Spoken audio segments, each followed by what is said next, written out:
abril del 2020. ¿Qué tal? Muy buenos días y bienvenidos a su programa Contacto Directo. Como siempre, empezamos revisando quiénes serán hoy nuestros invitados. Nos acompañará el ministro de la Producción, Iván Montaneda, y con él vamos a hablar sobre el proyecto de ley económico para combatir esta crisis sanitaria derivada del coronavirus.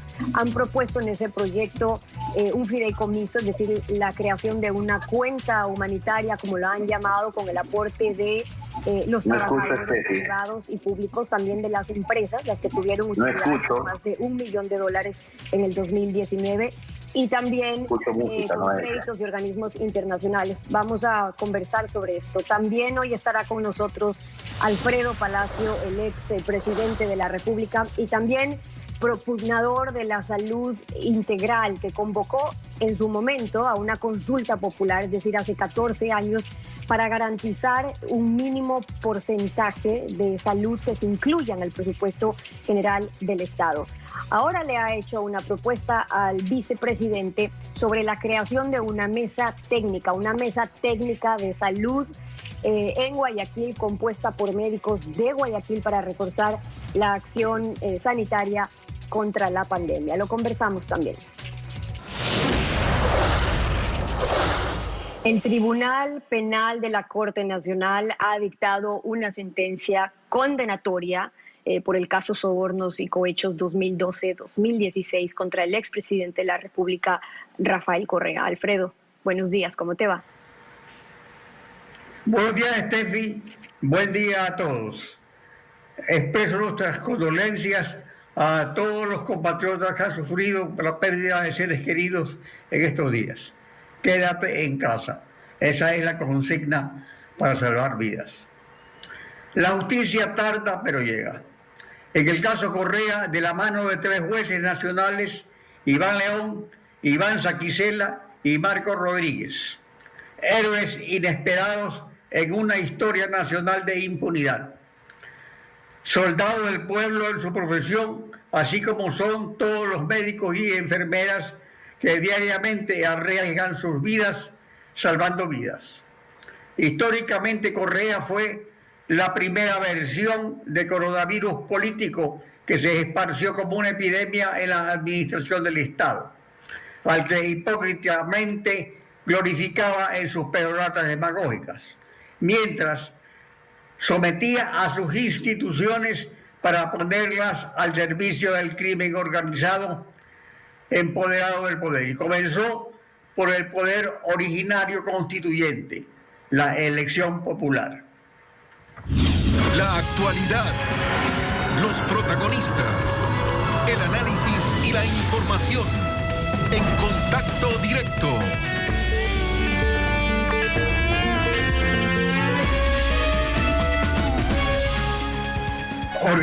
Organismos internacionales prevén provisionalmente para el Ecuador un decrecimiento de 5.7 puntos del Producto Interno Bruto para 2020. El más alto decrecimiento de la región, antes que Venezuela, o peor que Venezuela, mejor dicho, con 4.3 puntos. Así que esta dramática situación económica, porque es realmente dramática, estaremos peor que Venezuela, es la que motiva un controvertido proyecto de ley de urgencia económica que se enfoca preferentemente en lo humanitario. Iván Montaneda, ministro de Producción y de Comercio Exterior, buen día, bienvenido a Contacto Directo. Buenos días, Alfredo, un saludo para usted y para todo el país. Si me permite sumarme a su comentario, solidarizarme con miles de ecuatorianos, de familias que han perdido seres queridos a lo largo de esta crisis. Pero también quisiera agradecer a aquellas personas que han estado al frente de la batalla, médicos, policías, militares, pero también a las empresas y a los trabajadores que han tenido que sufrir de manera directa esta paralización. Ahora más que nunca queda evidenciada la importancia del sector privado en cuanto a la crisis. Nos solidarizamos con todos ustedes, entendemos lo complejo y lo difícil que es atravesar cuando se tiene cerrado un negocio, cuando se tiene paralizada la producción del país. Sin embargo, hemos tratado de buscar las mejores herramientas de manera conjunta con ustedes. Hemos buscado con el gobierno nacional las mejores herramientas para poder garantizar en este momento el sostenimiento de los empleos en el país. Ahora bien, entrando en materia, bueno, vamos a analizar, Iván, el proyecto.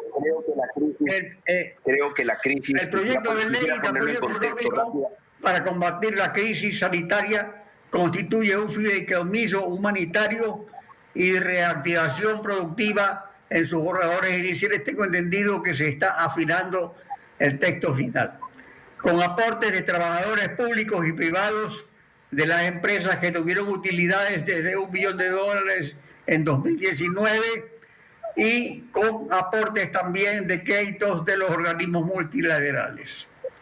El presidente Lenín Moreno brevemente explica su contenido. Escuchemos con atención. Crear una cuenta nacional de asistencia humanitaria para asegurar la atención de la salud, la provisión de alimentos y la protección del empleo. Esta cuenta no la administrará el gobierno nacional. Será administrada y liderada por representantes de la sociedad civil. Con este fondo, queridos compatriotas, vamos a ampliar el bono de protección familiar. Incluiremos al menos otro millón de familias más, que se suman a los 950.000 ecuatorianos que ya están recibiendo ese bono. Con su aporte, lograremos proteger a casi 2 millones de familias pobres del Ecuador, más de 8 millones de personas. El proyecto previene un estallido social nunca antes visto en el Ecuador. Pero la reactivación económica, se pregunta todo el mundo, la reactivación productiva, ¿dónde está?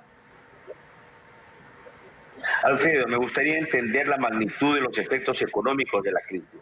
El Ministerio de Economía y Finanzas ha dado algunas cifras, pero quisiera decirles a los ecuatorianos que durante esta paralización de estas 4 semanas, cerca de $6.000 millones son los que bordean el impacto de la afectación a las ventas del país. Esta afectación impide que muchas empresas paguen sus salarios, sus obligaciones, y en ese sentido viene nuestra preocupación. La pandemia no solamente es a nivel de salud, sino también a nivel del sector productivo. En ese sentido, hay una sola solución, Alfredo. Aquí no existe una receta mágica para salir de esta difícil y complicada situación que hoy atraviesa el país. Sin embargo, de manera eficiente hemos tratado de buscar los mejores recursos que hoy el Ecuador tiene disponibles. La noche de ayer explicamos de manera amplia el alcance de este proyecto de ley.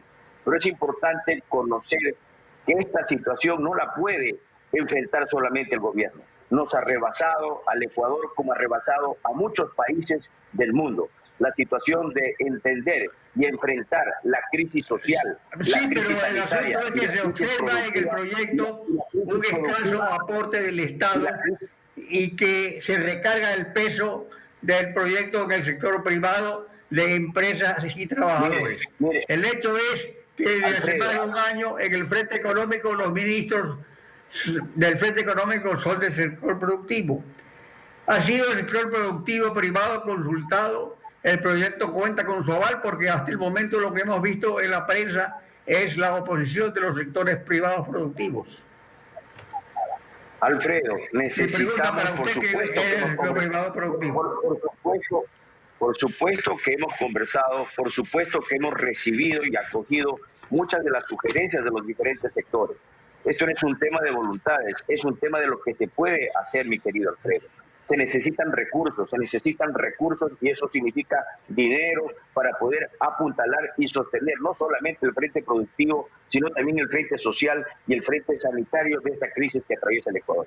En este proyecto de ley que nosotros estamos presentando el Ejecutivo, se ha tratado de recoger estas necesidades para poder atender a los sectores productivos. Y en este sentido apelamos a la solidaridad de los ecuatorianos. El gobierno nacional también está haciendo su aporte, también la sociedad civil está haciendo su aporte. Por eso le comentaba a usted que de la crisis tenemos que entenderla como conglomerado, gobierno, sociedad civil, empresas. Hoy más que nunca necesitamos un gobierno solidario, un gobierno que reduzca su tamaño, un gobierno que optimice sus gastos pero también necesitamos una solidaridad de parte de esas empresas que tienen más oxígeno para repartirla a aquellas empresas que tienen menos oxígeno. Por eso hemos planteado la creación de este fondo solidario que vaya directamente de las empresas para las empresas, del sector productivo para el sector productivo, porque hoy las micro, las pequeñas y las medianas empresas... Ese es el problema, que no se contempla el apoyo de la banca privada, del sistema financiero también público. Se contempla una parte del apoyo de organismos multilaterales de crédito. Entonces no le falta el aporte al proyecto del sistema financiero con líneas de crédito para capital de trabajo, de apoyo especialmente a las pequeñas y medianas empresas, ya que las grandes las pueden apoyar hasta cierto punto porque forman parte de su cadena productiva. Pero llega un punto en el cual debe venir también el apoyo del Estado, avalizando al sistema financiero para que les dé capital de trabajo a una tasa de interés que no sea la que oímos siempre del riesgo país, que es para sacarle totalmente los recursos al pobre deudor. Alfredo, primero, los recursos que están llegando a través de los créditos de los multilaterales, como lo anunció el ministro de Economía y Finanzas, en los próximos días, servirán para atender justamente eso, las necesidades de los sectores productivos, para apuntalar la banca pública, para apuntalar la banca privada. Yo creo que ya se han hecho anuncios importantes de pausar el cumplimiento de las obligaciones de estas pequeñas empresas. Eso ya lo anunciamos en un primer decreto ejecutivo y que el día de hoy se ampliará al aspecto para atender a otros sectores productivos del país que también están siendo afectados. Todos están siendo afectados y en ese sentido que es una ayuda inmediata para la crisis de liquidez que están sufriendo los sectores. Ahora bien, ese fondo del que hablamos en el proyecto de ley, 500 millones de dólares que van a servir justamente para lo que usted dice, para emitir los créditos para las pequeñas, para las medianas empresas, para que puedan pagar sus nóminas, créditos para poder reactivarse sus operaciones. Y esos recursos saldrán de ese fondo y ese fondo se nutrirá justamente con esta contribución de las grandes empresas que representan el 1% del universo de las empresas en el Ecuador. Yo creo que en este momento debemos... Pero yo en la pregunta anterior estaba hablando del aporte del sistema financiero, ya que están aportando, como usted lo ha repetido, el sector privado, empresas y empresarios y trabajadores. El apoyo solidario de trabajadores y empresas no debe ser subestimado para evitar un estallido social como lo que se ha visto en el Ecuador, como ya lo dije. Pero para no afectar la producción del consumo, el aporte del Estado es importante. ¿No sería prudente rebajar al menos en 2 puntos el IVA para poder estimular el consumo y la producción? Mire, hemos considerado todas las opciones sobre la mesa. Lo importante para nosotros ha sido buscar las mejores herramientas para mantener el empleo de los ecuatorianos. Somos conscientes que sin empleo se viene un estallido social en el Ecuador. Eso es fundamental entenderlo, que debemos atender a la base de la pirámide principalmente. Aquellos ecuatorianos que no constan con un trabajo permanente, con un trabajo fijo, y que hoy el Estado ecuatoriano necesita atenderlos en sus necesidades sociales. Pero el Estado no tiene esa capacidad de atender a este inmenso número de ecuatorianos. Por eso, en ese sentido, también se ha propuesto esta contribución solidaria. De rebajar el IVA, que es un impuesto al consumo, a las transacciones mercantiles, no serviría en esta crisis para más bien estimular el consumo. Si ya se pide un aporte a los trabajadores, si ya se pide un aporte a las empresas y se baja el impuesto al IVA, ¿no sería esto un estímulo para que haya más consumo que pueda alentar a la producción? Alfredo, todas las ideas sirven para aumentar la producción y para sostener empleo. Lo que el sistema productivo requiere es inyección de recursos, vía banca pública, vía banca privada, vía cualquier fideicomiso. El Estado ecuatoriano está para alentar que se crean los fideicomisos privados. Saludo esas iniciativas que hoy existen en el Ecuador, porque esos fideicomisos que hoy están trabajando en favor del país se pueden sumar de manera articulada a las ideas del gobierno nacional. hoy se necesitan recursos, hoy se necesita apuntalar la economía y todas estas Pero ideas recursos ¿para son qué? posibles. El gobierno pierde, por ejemplo, el año en reducir el tamaño del Estado para achicar déficit y endeudamiento y honrar sus promesas. En el proyecto no se contempla una reducción en cuanto a la nómina, a las compras públicas. ¿Por qué esta omisión? Cuando ya se ha dicho y estamos cansados de escuchar durante 2 años de que hay que reducir el tamaño del Estado y observamos que se mantienen más de 100.000 burócratas en la nómina cuando ellos están sujetos a contratos temporales, ellos no están protegidos por la ley de carrera civil y administrativa. Alfredo, quiero recordarle algo.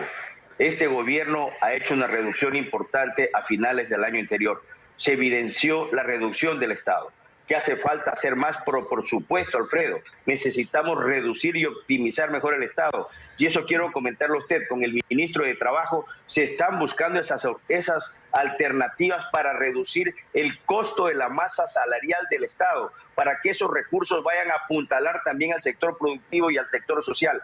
Ese es el esfuerzo que hoy el Estado ecuatoriano está en la obligación de hacerlo y que lo estamos trabajando. Asimismo, se han planteado alternativas importantes en este proyecto de ley entre los empleados y los empleadores. Buscar este acuerdo que se necesita y es importante para sostener los empleos. Hoy las empresas quieren sostener los empleos, los empleados necesitan mantener las empresas, pero esta rigidez laboral de estas leyes que el Ecuador ha tenido, esta estructura. Por eso es importante hablar de los cambios estructurales que hoy necesita la economía para poder garantizar esa reactivación que el Ecuador necesita. Pero hablando, por ejemplo, de cambios estructurales, hablando de cambios estructurales que alivien esta carga para el Estado. El Estado tiene en el país la exclusividad de la importación de combustibles, que es una carga para el Estado.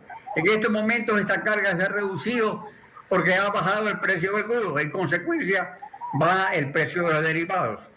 Pero no es el momento acaso para eliminar el subsidio a las gasolinas, para focalizar el subsidio al diésel ahora, pero de una vez por todas. No es eso de que lo están estudiando y hasta cuándo lo estudian. Es la desesperación también que tiene la gente que está dispuesta a aportar, que es solidaria, pero que su paciencia llega también a un límite.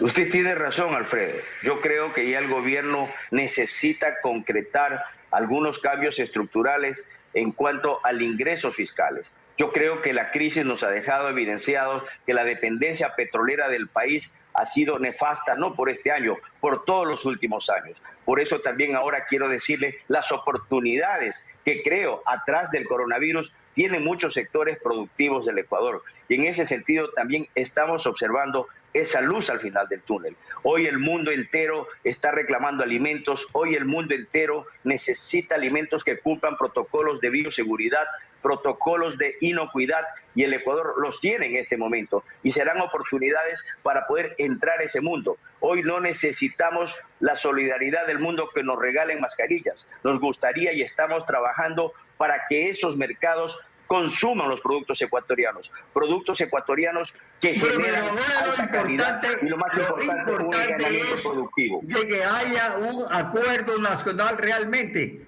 porque el gobierno habla de un acuerdo nacional, pero ese acuerdo nacional existe en principio respecto a un sentimiento de solidaridad social, pero no existe puntualmente en cuanto al paquete económico. ¿Es posible esto? ¿Es posible que se logre un acuerdo con las bancadas legislativas, con los sectores de la producción, todos los cuales han hecho observaciones y reparos al borrador del proyecto que está en circulación? Mire, yo creo que en este momento llamar a este acuerdo nacional, llamar a buscar de manera articulada y conjunta a los diferentes actores de la sociedad civil, los políticos, el gobierno nacional, necesitamos empresarios solidarios, una banca solidaria. Yo creo que en este momento es importante entender que la magnitud del problema no la puede resolver solamente el gobierno nacional. El gobierno tiene una parte importante de aportar Por eso es fundamental los cambios estructurales. Esta ley que tiene que ser aportada, esta ley que tiene que ser revisada, y estoy seguro que será complementada de manera eficiente por las diferentes bancadas políticas del país. Hoy debemos estar enfocados en un solo objetivo: mantener el hilo vital de vida de las empresas y del empleo del país. Sin empleo, sin empresas, no hay salud. Y ese es el mayor desafío que tenemos. Estamos ante una crisis, el coronavirus, que nos obliga a todos, no solo al Ecuador, a replantear cuál es el objetivo, cuál es el horizonte que está por delante, pero el acuerdo no existe, hay que construirlo. Eso es muy importante. Y vamos también al ministro de la Producción y Comercio Exterior. Gracias por apoyarnos en Contacto Directo. Después de la pausa, Alfredo, viene el expresidente Alfredo Palacio.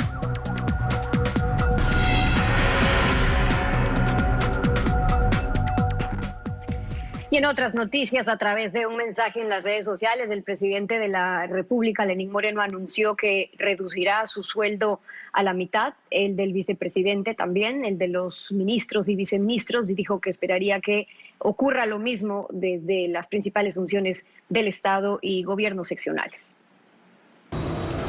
La noticia desde Carondelet se suma a las medidas económicas previamente anunciadas. Lo hizo oficial el propio presidente de la República a través de redes sociales. El mensaje dice: he dispuesto reducir el 50% del ingreso mensual a presidente, vicepresidente, ministros y viceministros.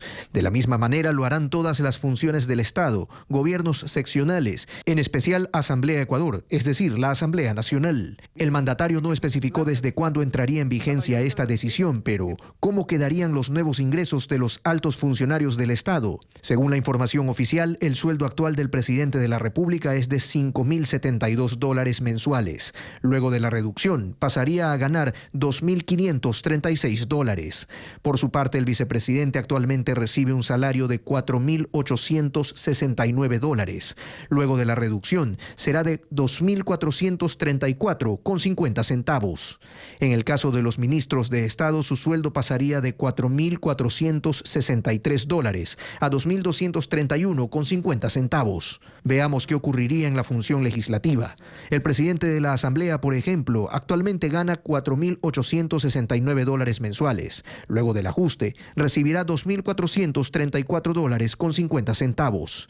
En tanto, los asambleístas pasarán de un sueldo de $4.759 actualmente a un nuevo ingreso mensual de $2.379,50 centavos. Una primera reacción vino de la alcaldesa de Guayaquil, Cintia Viteri, quien también en redes sociales anunció que donará la totalidad de su sueldo al nuevo programa de la Dirección de la Mujer para que futuras madres den a luz durante la emergencia.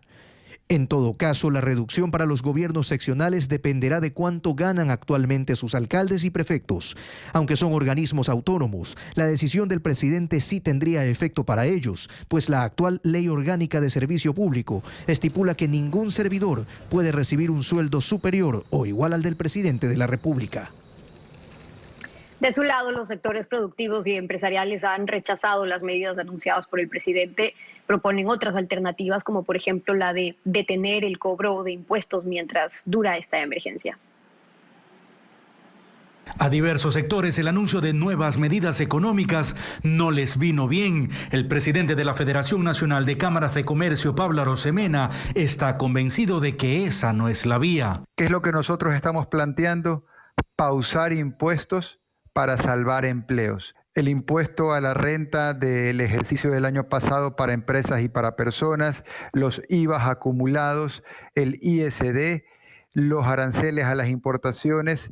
Otro gremio, el de las cámaras de agricultura, también cree que desde el Ejecutivo se están tomando decisiones incorrectas. Parece que los señores del gobierno definitivamente no conocen lo que está pasando en el país entero. Pero ¿qué pasa si cuando termine esta pandemia el sector no ha sembrado, no ha producido y nos viene una escasez de alimentos? Eso es lo que estamos tratando de cubrir. El rechazo también llega desde la Central Unitaria de Trabajadores. Su presidente, Richard Gómez, está en desacuerdo con que sean los empleados en todo el país los que deban resolver la falta de dinero del gobierno. Estas medidas perjudican a la clase trabajadora como un aporte que es un impuesto a la remuneración. El trabajador no tiene los recursos y vive con el día a día. Restarle o quitarle eso es generar una crisis social. Mientras que la alcaldesa de Guayaquil, Cintia Viteri, en una entrevista para la cadena CNN en español, mencionó por qué cuestionan las medidas del gobierno. Pero lo peor de aquí es que también tenemos que pagar los guayaquileños siendo el epicentro de una crisis como esta. También tenemos que sacar plata del bolsillo para pagar lo que el gobierno no puede pagar. Críticas que llegan de varios frentes y todas apuntan a Carondelet. Nos acompaña a esta hora el expresidente de la República, el doctor Alfredo Palacio. Bienvenido, gracias por estar con nosotros.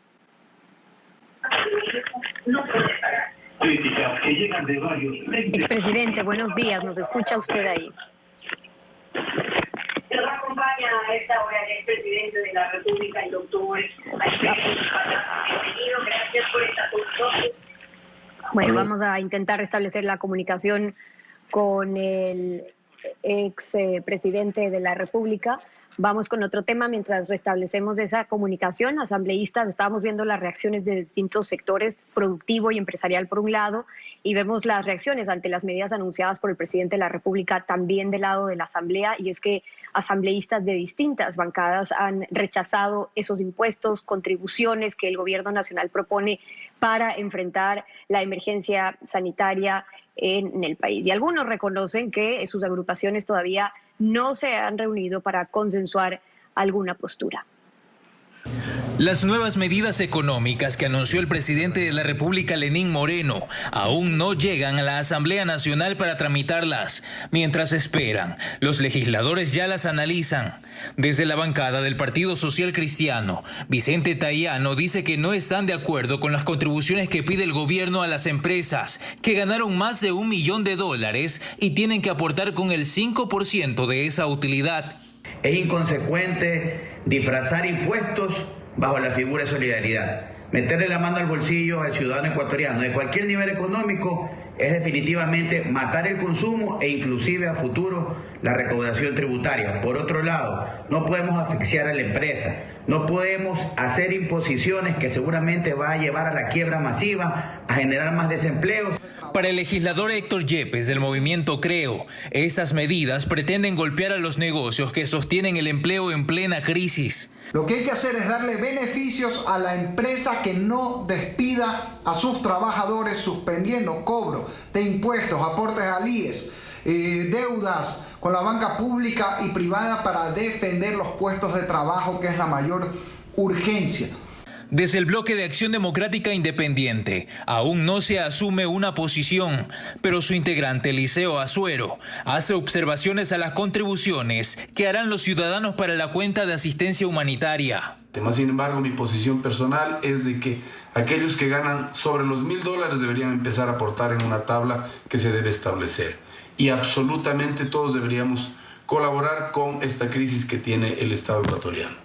Según los legisladores, la propuesta del gobierno deberá tramitarse en la Asamblea Nacional como una ley económica urgente en un plazo de 30 días, en donde se someterá a 2 debates. Hasta el cierre de este informe, no obtuvimos una postura de los legisladores del oficialismo.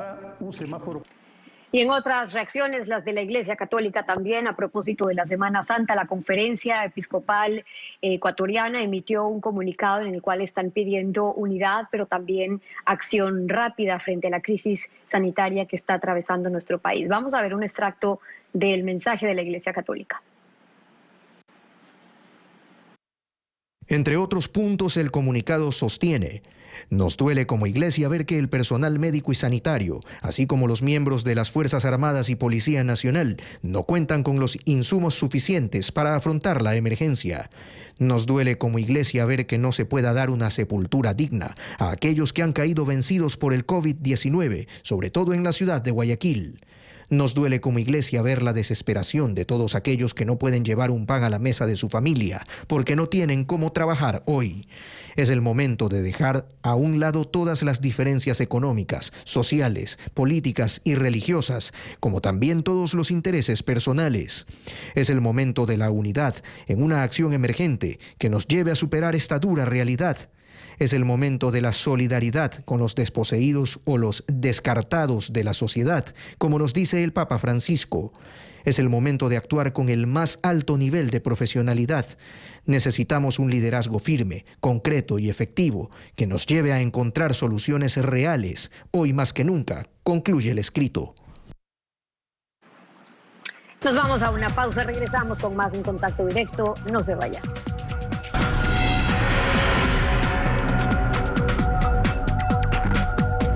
El drama para sepultar a los fallecidos continúa en Guayaquil. Los familiares están exponiendo su preocupación por la lentitud en los trámites en los cementerios. El municipio local, por su parte, trabaja en nuevos espacios para aumentar la capacidad de entierros en el puerto principal. Al cementerio Ángel María Canals, en el suburbio de Guayaquil, no dejan de llegar ataúdes. Familias de varios puntos de Guayaquil arribaron a este camposanto para poder sepultar a sus fallecidos. Sin embargo, hay casos como el de María Elisa, quien describe que existen problemas para poder finiquitar un espacio para el entierro de su esposo. Con tantos muertos que hay, tenían que haber hecho eso con tiempo, no esperar que la crisis sea así y que esto esté tan saturado. Si estamos en una emergencia, ¿por qué no traen el médico que esté en Cisne 2 para que firme los documentos aquí, sino que nos tienen como idiotas? Aquí hacer un trámite, vuela ya, regresa para acá, no coge el toque de queda y nos quedamos con el muerto un día más en casa. Las quejas se repiten por la falta de atención que existe en este cementerio. ¿Y cómo hacemos para firmar? O sea, de aquí ellos lo que me supieron decir es que no trabajan hasta el día lunes. Y el muerto, hasta el día lunes lo vamos a tener ahí en casa o en el hospital. Mientras otros han tenido que prestar sus nichos para poder despedir a sus seres queridos. No, tuve que prestarlo. De mi suegra, tuve que prestarle, hacer una exhumación y poderle prestar para poderle sepultar a mi suegra. Este cementerio está siendo ampliado para poder tener más espacios para sepultar. El pasado jueves, la alcaldesa Cintia Viteri aclaró que hay intención para aumentar la capacidad de entierros en todo Guayaquil. Y el otro va a estar en el noroeste de la ciudad. Ayer conversé con por dos sitios más, también en el norte de la ciudad, en plena pandemia, y esto lo entiendo porque esto es a nivel mundial, nadie está preparado para esto, no hay quien reciba a los vivos y tampoco hay quien reciba a los muertos. La ampliación del Ángel María Canals, junto al espacio que se está trabajando en el noroeste de la ciudad, tendrían capacidad para enterrar a 12,000 personas.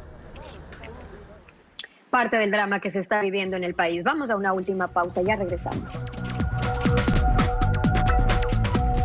No pudimos restablecer la comunicación con el expresidente de la República, Alfredo Palacio, con quien teníamos previsto conversar algunos temas de salud. Me dicen que vamos a hacer un último intento. Doctor, ¿nos escucha ahora?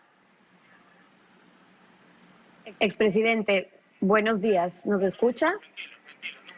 Ok, no tenemos ese contacto.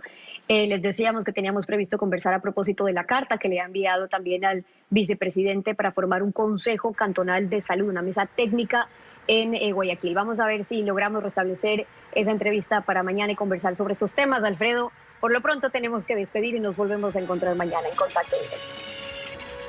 Hoy se ha iniciado una semana decisiva. Quédate en casa. Esperamos que esta semana se resuelva, que podamos salir adelante, reiniciando la producción y terminando con este aislamiento preventivo para evitar más contagios y muertes. Buenos días.